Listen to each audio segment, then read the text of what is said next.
Welcome back to Parenting for the Present. For those of you that are longtime listeners, if you go way back to November of 2023, we had Mary, Flo, and Megan from Birds and the Bees on to talk about something they call getting rid of the talk. The awkward conversation at an awkward age. And I think it was the one awkward conversation at an awkward age, and replacing it with instead lots of small age appropriate conversations. So, Mary Flo and Megan, can you guys kind of refresh our audience's mind about who you guys are and what are you guys doing with Birds and the Bees? What's your mission? Well, I'm Mary Flo Ridley, and um, we are the Birds and the Bees. Our mission is to really step away from the talk. Our mission is to help parents find a better way to talk to their children, have conversations with their children starting at a younger age, and conversations with a strong emphasis on the S at the end. Um, Basically, if you kind of scan a room of people and say, how did you learn about sex? Either from your parents, either they got nothing, maybe a book on the bed, or maybe one awkward conversation and that was pretty shocking and not effective. And so all those were the only options I think parents thought they could operate from. But in 1986, I saw those options and I didn't like any of them. And over a lot of months of consideration, okay, what would be like a better way?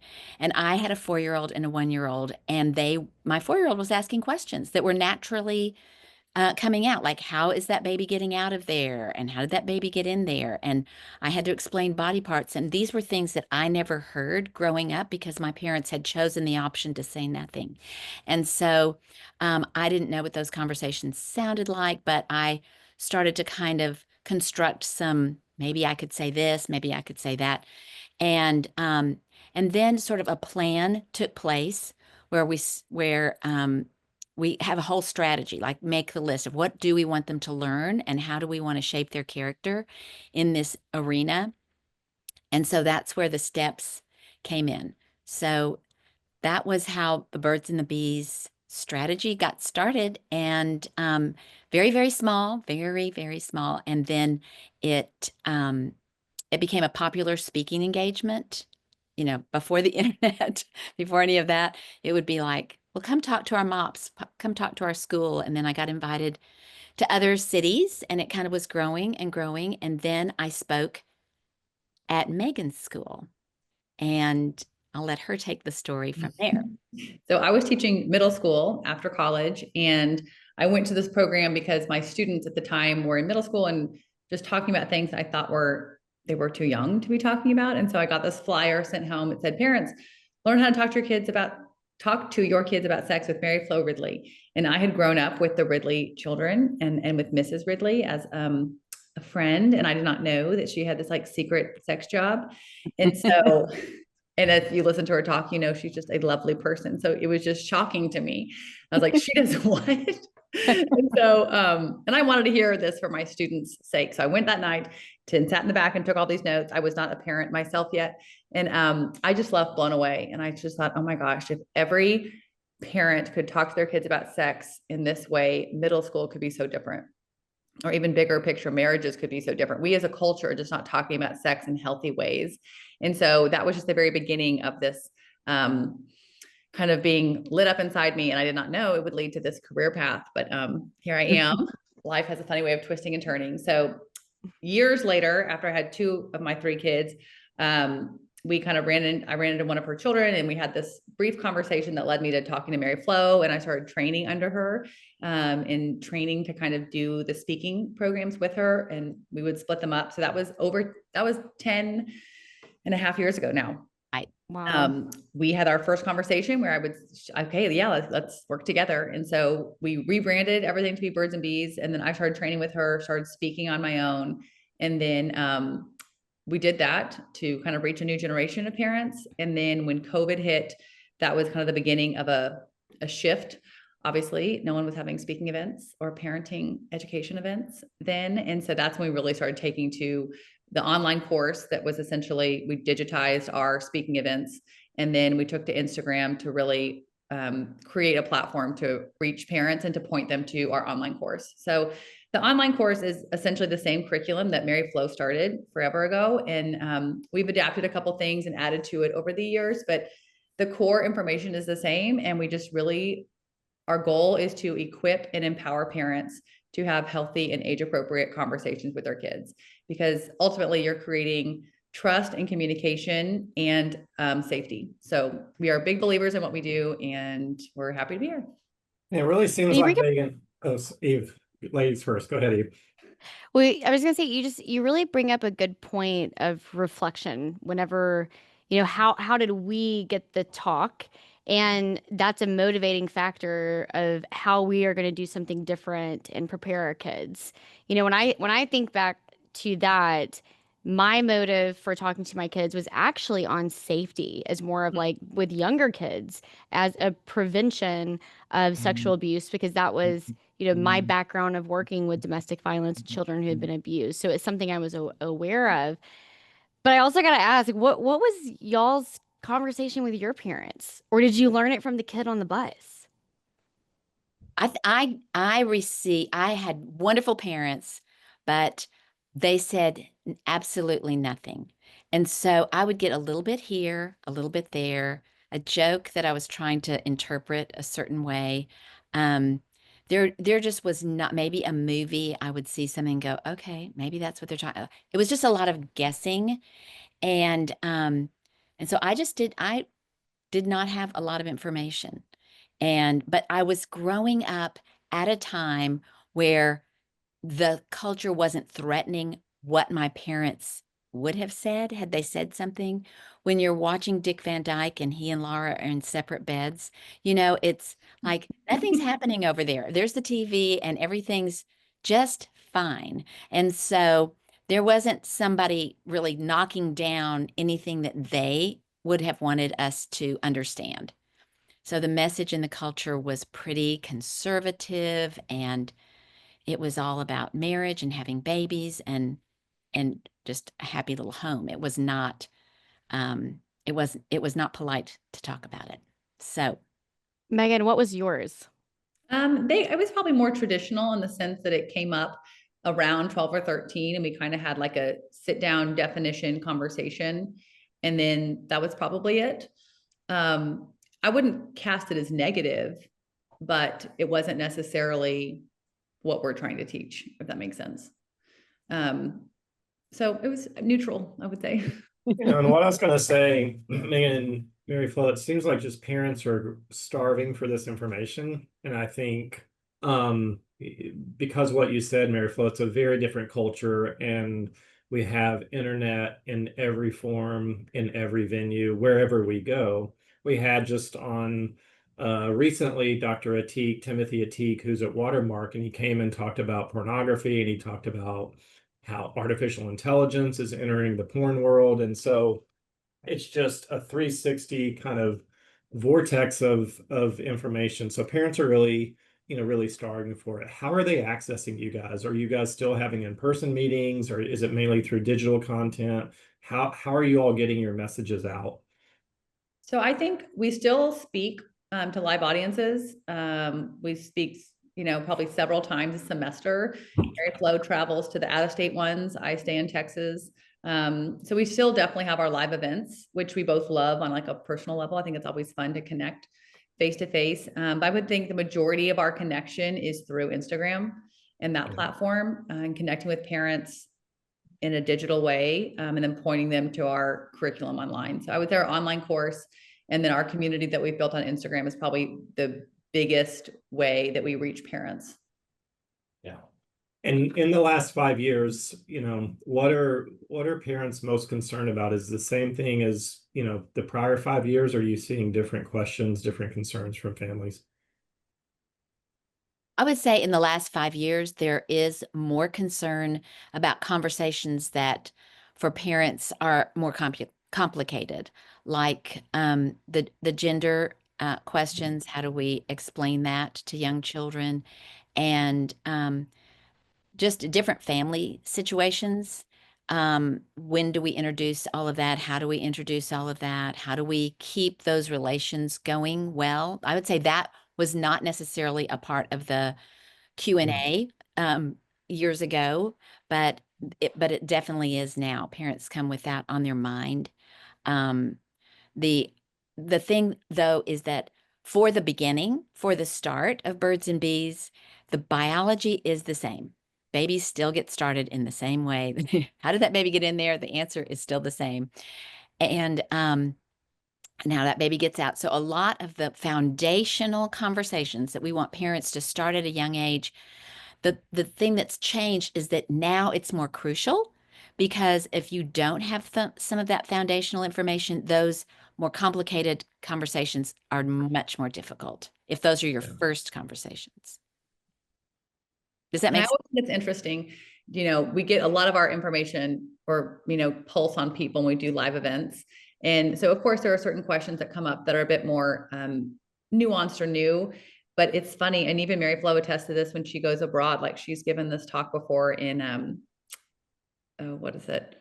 What was it? Istanbul. Yeah, Istanbul. That was her latest abroad conversation. And it's like time and time again, people want to talk about the same thing. When do I stop bathing with my kids? Or when do the brother and sister have to stop bathing together? Or how do my child's touching their private parts? It's like somehow we get the same questions every single time, no matter where we are. And so it's like all this new stuff is changing and flashy stuff here and there. But like at the end of the day, I think we get the same questions that we've always gotten. The hands in the pants is the number one. I was trying to think about how many times I get asked that on a daily basis. Yeah. A lot. Yeah, a lot would be right. And just plugging again, if you haven't listened to the original episode in 2023, you're a new listener, or even if you have listened to it, go back because, again, kind of the key themes you guys talked about, getting rid of the talk, right? Like making it ongoing, building that vocabulary from a young age. You also talked a lot about if you can talk about this, meaning sex, that means you can talk about anything, right? So it's kind of a bridge to broader conversations. And then, yeah, so let's start there.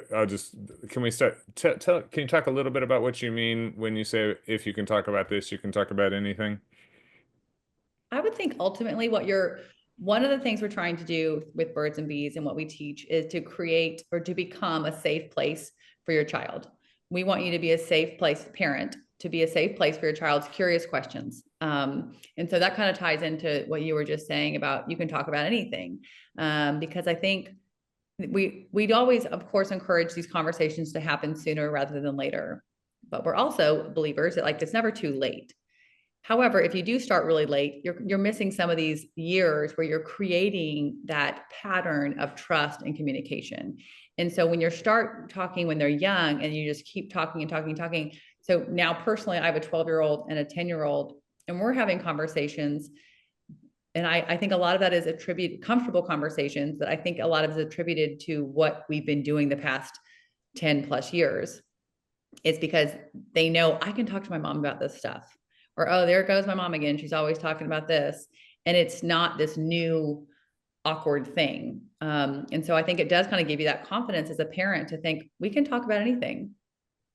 Matthew, is that in keeping with your idea of, you both have referenced the lighthouse? Yeah, I mean, lighthouse parenting, that's what I was thinking, Megan, as you were talking, is you guys really are mission aligned with what we're doing, which is really being proactive and kind of educating parents. Because like we talk about in our sessions here, we're training parents to be counselors because we only get them one time a week, right? And if parents know what to do, and all of us as parents are, we're not ill-intentioned. We have good intentions.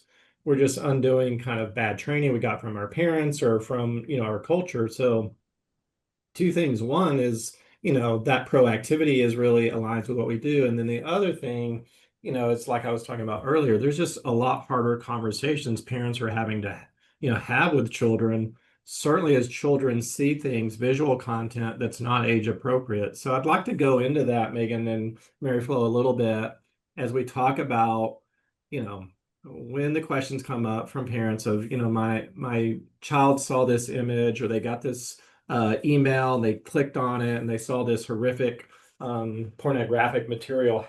What are you all talking about with your families and your trainings? Well, before we go there, which is very important, I just want to say that Megan had a conversation with our Instagram community this week that was really vibrant. And it was because it was about a little 8-year-old boy, 8, right, Mhm. who played with a neighbor, and the neighbor, the little boy consistently was asking to show him his penis. I want you to show me my penis. And the boy who had been raised by a mom who had kind of done our theory of keep talking and be sure you set the boundaries and use the right words and what does privacy mean and all of that. The little boy came home and said he kept asking me to show him my penis, but I always said no. So that's like gold star. That took a Yeah. lot of conversations. But then it presented the next hard conversation, which Megan presented to our community and said, now what does the parent do? Does she go back to those other parents or does she just not let him play there anymore? And so here are all of these parents, mostly moms, who are um, chatting with Megan about this, and they're having to come to reality of, okay, that could have been me. What am I doing to create that environment in my home? And what is the next right step that would be positive. So it is really it does open people's eyes about how many conversations this leads to and what the fruit of it is. Like that's it. Like we want empowered, equipped parents who then empower their children to make good choices or to see what they're stepping into, whether it is a picture that is pornographic or a situation that could have been really traumatizing. Well, and I think to go a step further than that too, Mary Flo, is, we don't want to sell our house and move away from the kid who doesn't show the penis, right? Mhm. This is the reality. So how do we teach families how to um, deal with other families about a hard topic without calling that boy who asked the question a bully or a victimizer? He's an 8-year-old boy who's curious. So helping families to understand and to make sure that those relationships don't get damaged by um, a topic that's really, hard for a lot of people. So Right. what was the outcome of that, I was Megan? going to say, what did the It What was the community have to consensus? say? Yeah, Yeah, we're it was curious. actually It was so great. fast. This is when I feel like I like love my job because it was so fun. And I think people joke all the time to Mary Flo and I'm like, oh, y'all are sexperts. And we're like, okay, haha, we're not. Thank you very much. But I would say, are more of like communication expert is where we're really zoning in on. And to your point, Matthew, it's like the goal is safety of your child, empowering your child, and also helping other children, right? And like the community at large while protecting relationships that are maybe your neighbors. Maybe you're not moving the next day, or maybe you're going to stick around and finish high school in this town, So it's like, it was fascinating to hear people's comments because in a communication age, and this is just a tangent that I'll get off of, but I think communication is so fascinating. So in some of the reactions that people were sharing online, it's like, oh, wow, you may not have a lot of friends, and it kind of shows because your communication approach is really aggressive, and it's not to say that I would dismiss this behavior as don't worry about it, no big deal. But it was more of a conversation amongst all these women and men, but predominantly women are who our followers are, of how can we discuss hard things in a kind yet clear way.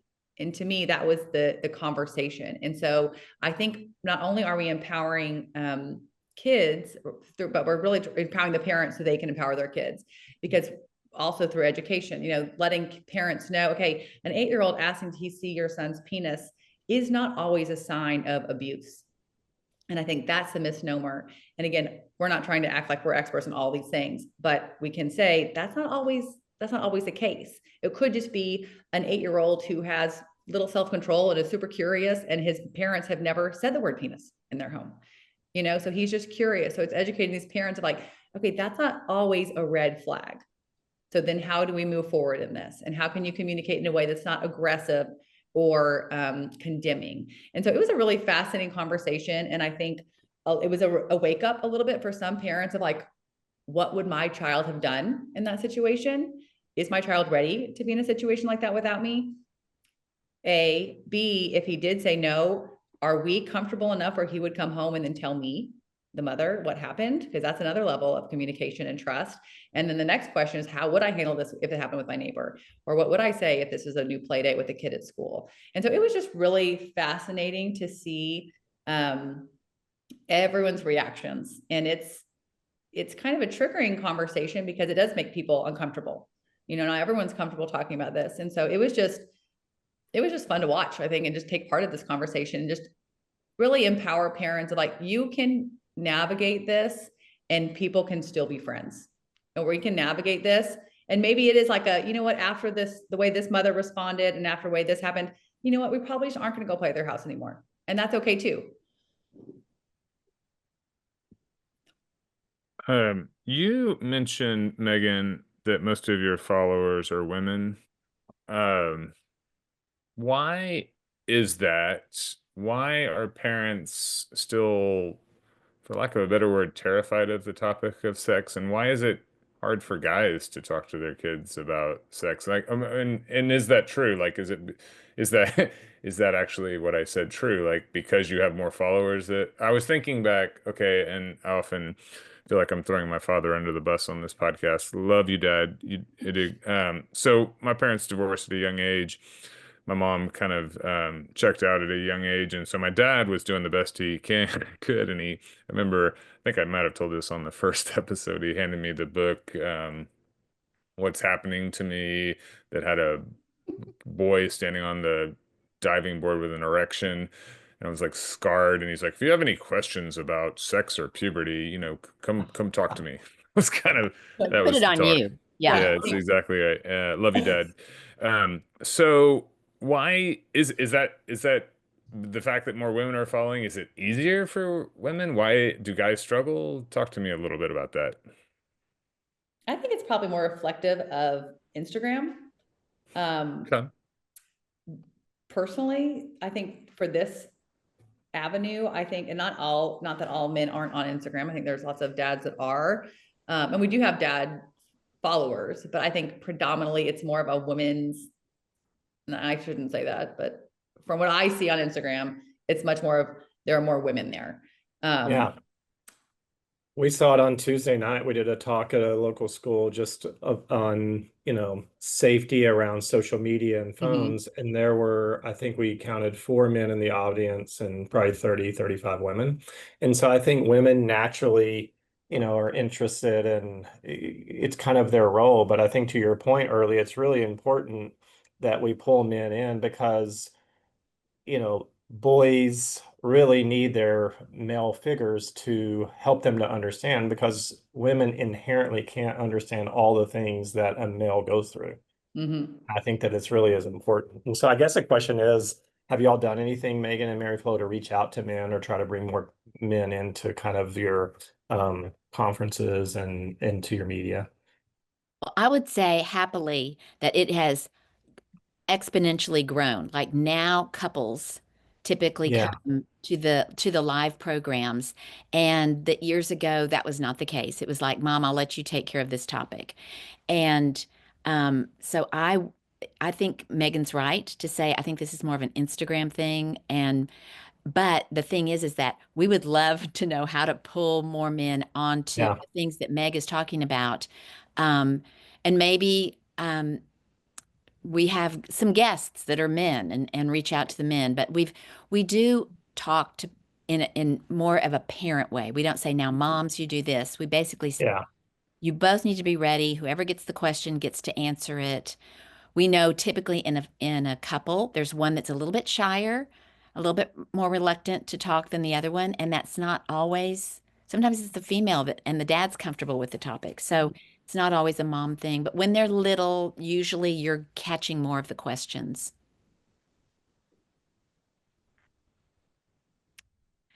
One time a dad came to one of my programs, and he looked like a Marine or a Dallas Cowboy. He was very macho. And he said, "I've got all girls. There is no way there are things I want to say to them, but there's just no way I can't do this. And I said, well, I want you to think about it because I came to this school every year. And I said, I'm going to be back next year and I want you to have found a way. And so I kind of forgot about it, but I walked in and there he was. And I said, I remember you. What? Tell me. Because I thought, I just, you have to figure out some way that you can communicate. He said he bought a box for each of the girls, that he's actually a very good writer. And he said, I write them the things I want them to know from my heart, lessons I've learned and things I want them to know. And every once in a while I'll say there's a note in your box.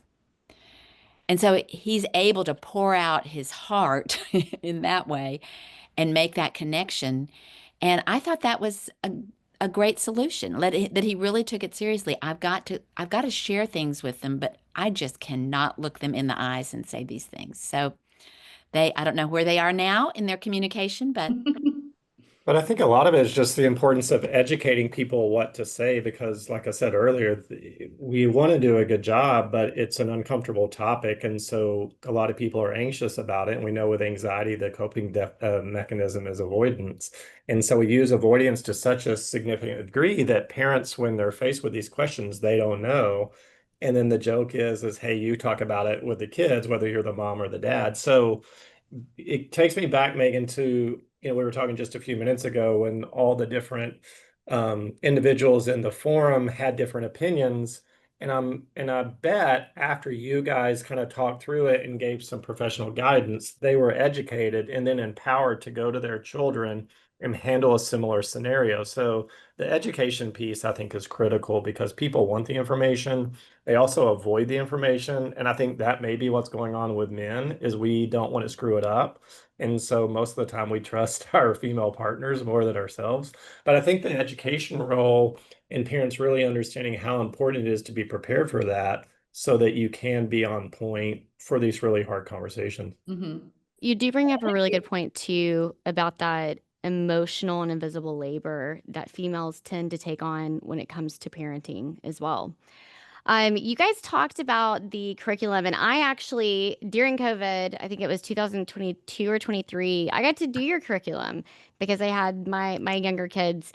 And something that really stuck with me years later is this concept of our family message, our family value.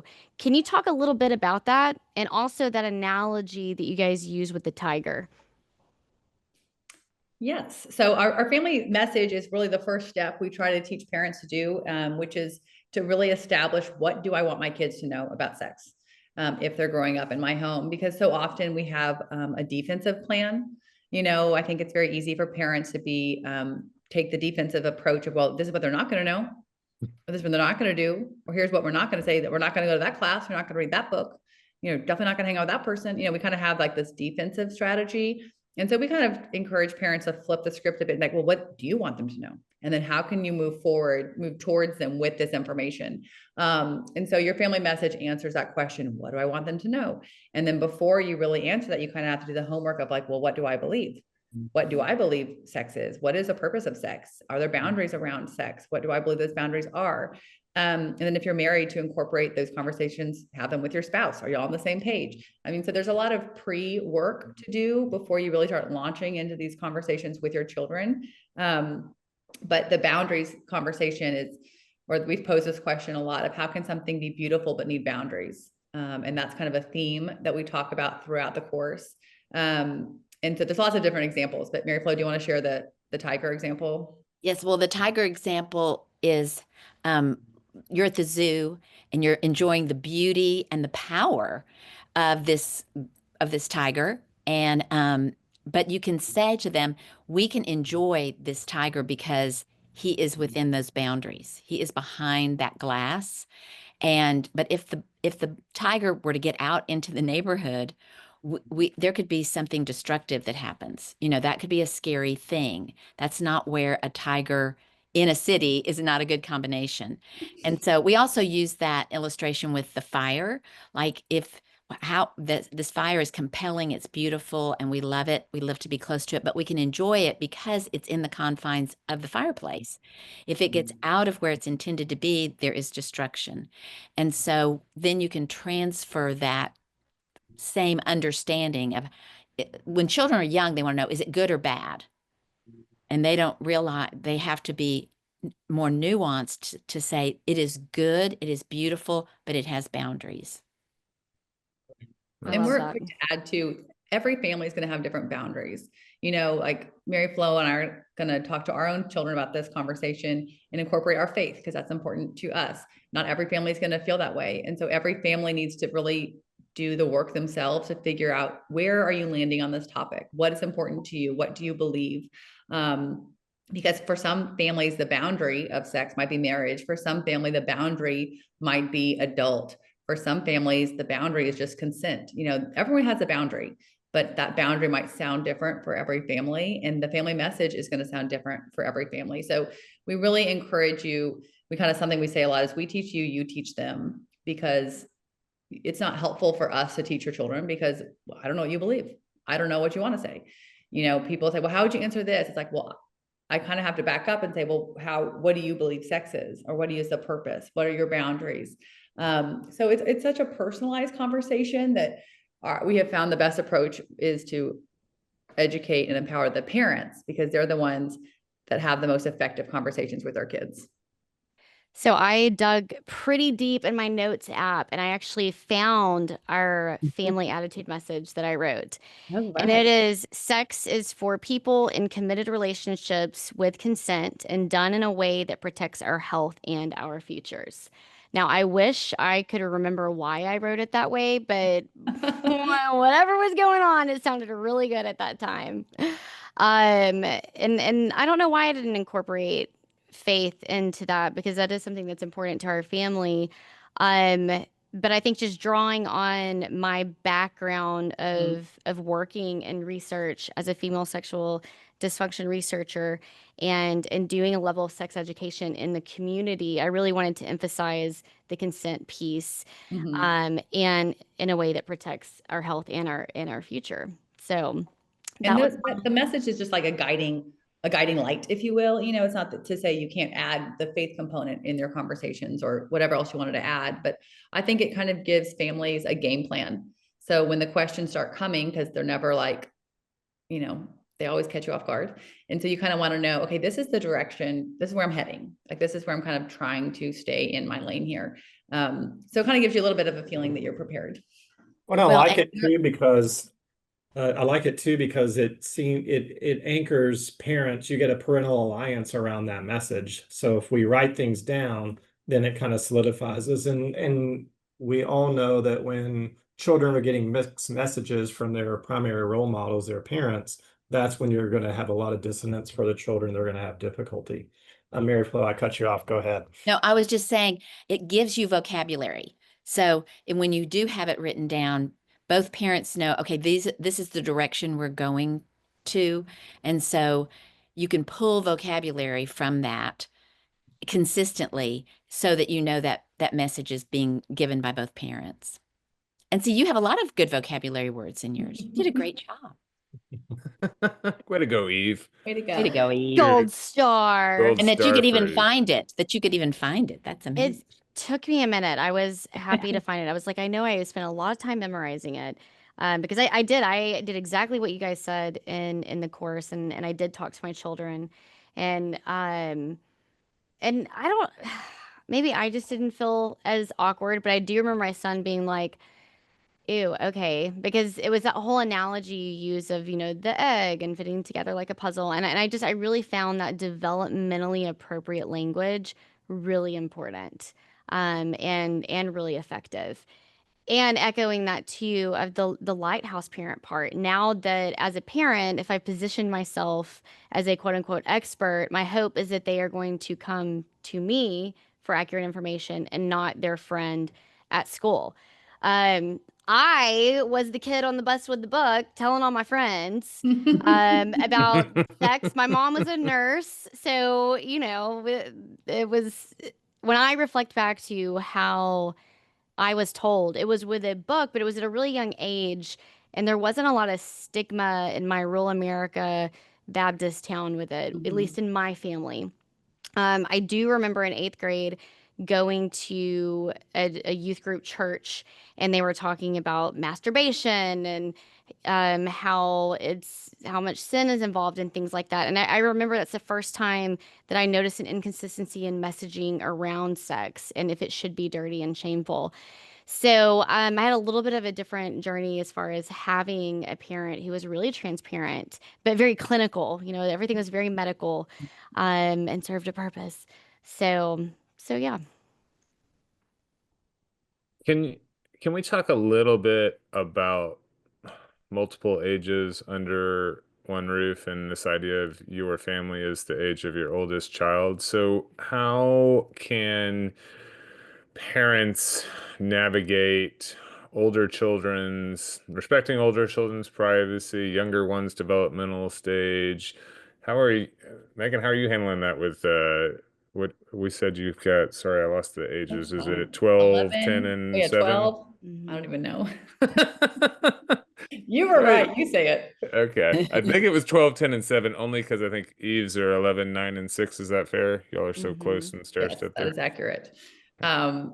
You know, so we say that your family is the age of your oldest child and everyone keeps up. So by that meaning or that definition, my family is a 12-year-old home, which is accurate. You know, of course, my 7-year-old is still my little bitty baby, but like the things that he's exposed to, or like even just a silly example of like his bedtime. When my oldest was 7, she went to bed at 7 o'clock every single night after a bubble bath and 3 books and X, Y, or Z.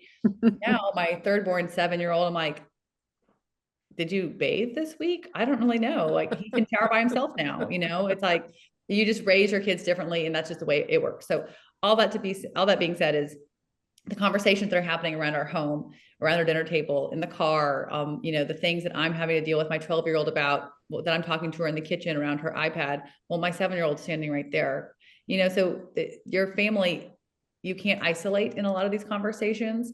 In certain situations you want to, right? And so a rule of thumb we kind of say is answer to the youngest person in the room. So if a specific conversation comes up or a specific question comes up, answer. If everyone's in the car, answer as you would if it was just the 7-year-old there, and then circle back later to the older child.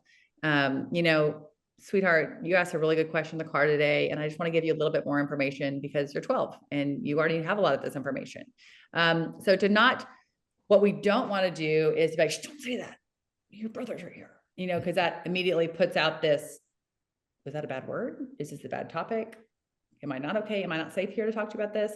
And so we just want you to answer as normal and natural as possible with the youngest in mind, and then go back to the oldest.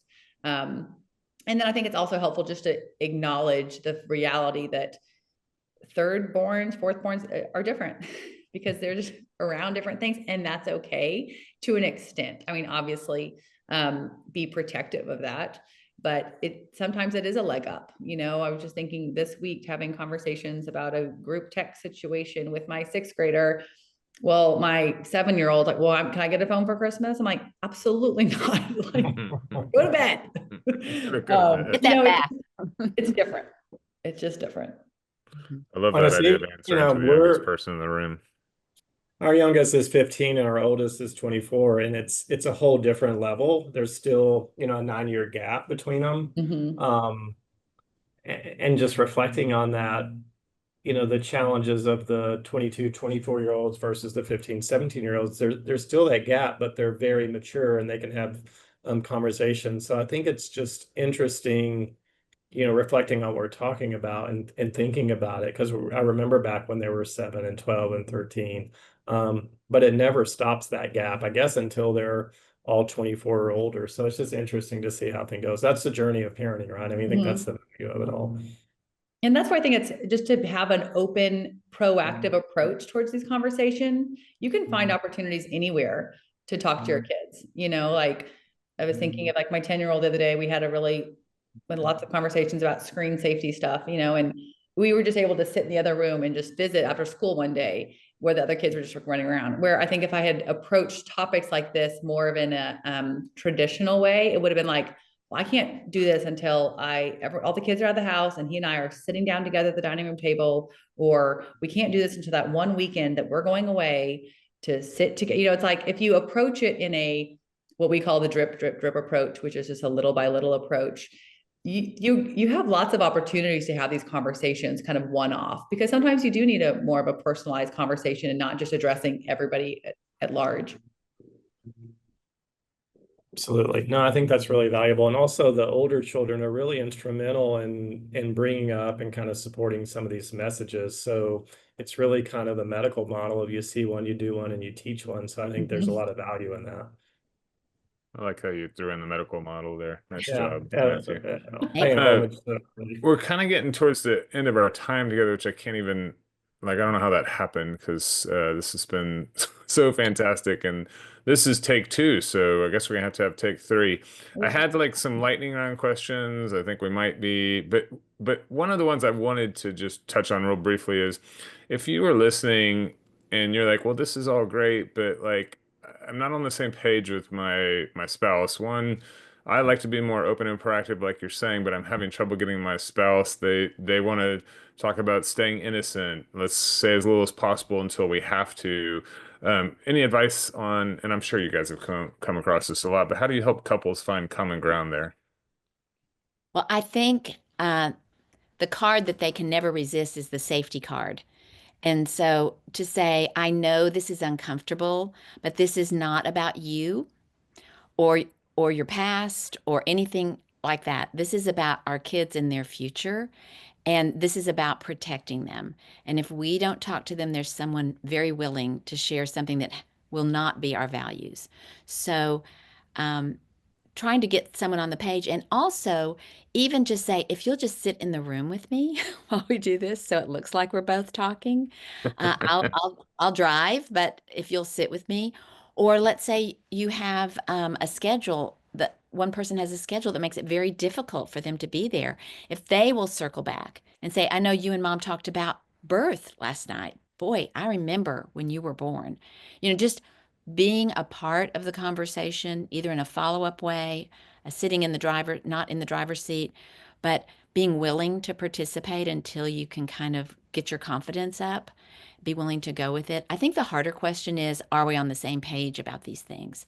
And that can be a journey. Like, I think this is okay, and you do not think this is okay.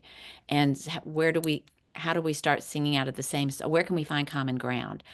And it's important to do that but it's also because of what Matthew was saying, when you have different messages coming from different parents. Um, but I do think it's okay if one does most of the talking if the other person's right there, and kind of learning how to do that. And something else I want to add, piggyback to what Mary Flo just said, is this phrase we use a lot, which is ignorance is not the same as innocence. And I think that's really important for parents to realize that this information coming from their parent who loves them and wants to protect them and is sharing it under their voice and their values, information is not this, doesn't take away their innocence. Knowing about a period, or knowing what the word puberty means, or knowing that this is your penis, is a private part, no one can touch that. That doesn't take away their innocence. And so I think that's just like a helpful way to kind of flip the script a little bit on some people, like, well, I don't want my kids to know those words, or I don't want them to talk like that. Just to kind of remind them that ignorance is not the same as innocence. Those like that a messages lot. are so important. Yeah, they're really important in providing that education. So, we really continue to value the message and work that you guys do, and appreciate you guys coming on. It's been really fabulous. Thank you. Yeah, I 1000% echo that. And I love that ignorance is not the same as innocence. I tell my patients, my parents a lot. I know exactly what you said. Let's acknowledge it's uncomfortable to talk about, but make it about your kids and their future. And do you want them to hear it from their friends or someone else who has misinformation, or, I mean, other information versus you? I mean, you need to be the lighthouse, and you need to be the source of what your kids are hearing, and start that vocabulary at a young age. And to your point, talk about, y'all called it the family message and the values. I like that a lot too. Um, as we wrap up, what are the top two or three things you'd like listeners to take away from our time together? I would say just start talking, because I think if you, not only are you like equipping and protecting your children by having these conversations at a young age, you're also growing in confidence as a parent. and comfort. I think once you start talking when your kids are 2 or 3 and you're kind of doing the awkward potty training, I never said those words, but I think I'm going to do this. I'm doing it, and then you start speaking into it. We've got to be careful around screens. If you say that at 3 and 4, and like you're just building, not only are you building, for them, but you as a parent are gaining in your confidence and your comfort level. Like, I can do this. I talked to my 10-year-old about sextortion the other day after school, like it was no big, because we talk about this stuff all the time, and he's kind of like, oh, mom. But it's like, he knows it. This is what we do. This is what we talk about. We talk about lots of things in our house, and not because he just turned 10, but because we've always done this. And so I think if you're listening, I would say just start talking, because when they're young, they don't remember you feeling awkward. When they're young, they don't remember that stuff, but what they do remember is that I can go to mom, I can go to dad. We talk like this in our home. And so I would just encourage you today, like, start talking. That's awesome. That's it. I mean, that's really the formula right there. And that those conversations actually start either if you're a single parent with someone you really trust that you can talk it over with, or with your spouse, because being on the same page is really important. And the other factor that I think I want parents to hear is we want fewer and fewer vulnerable children. And so the this does nothing but help your family and your child. And so we want them, if they are ignorant, they are vulnerable. And hearing your message, hearing the facts, and watching you grow in confidence. And it's fine to say, you know what, my parents never talked to me. I am going to have to, I think I messed up that last conversation royally. I'd like a do-over, because looking back, I think I was really hyper because I was kind of nervous. So I'm going to start over on that one. They let you do that, but also that teaches them, oh, I can come back. Like, I said something and I need to say it differently. You're just modeling all kinds of things for them when you're having these kind of awkward conversation that you acknowledge is awkward. So I just think it's a real strengthening of families' communication, and Megan's family is right in the thick of it, and they're doing it, and and then she's sharing it, So this is all so exciting to see that, kind of for such a time as this, when kids really do need equipped and empowered parents. We're so happy that they're getting some scripts from us. Awesome. Those are great takeaway messages. Thank you for that. Where can our listeners find and connect with you all? If you can't get enough, you can follow us on Instagram. We are at birds__bees. We shared tons of talking tips, and we have very active a community, which is fun. So you're going to kind of hear lots of shared stories and kind of realize, oh, wow, my kid's not the only one who's doing X, Y, or Z. So follow us there. And then if you want the whole kit and caboodle, our online course is on our website, which is birds-bees.com. Awesome. Mary Flo Ridley, Megan Michelson, thank you all for being on again for part 2. Listeners, again, if you didn't listen to part 1 in 2023, well worth your time. We look forward to staying in touch with you guys, following what you're doing, and we appreciate all you guys are doing to help parents gain confidence. And I love this idea of making sure that there are fewer and fewer vulnerable children. So thank you for the great work you were doing. This has been a fantastic conversation. Thanks for having us. I know. Thanks for having us.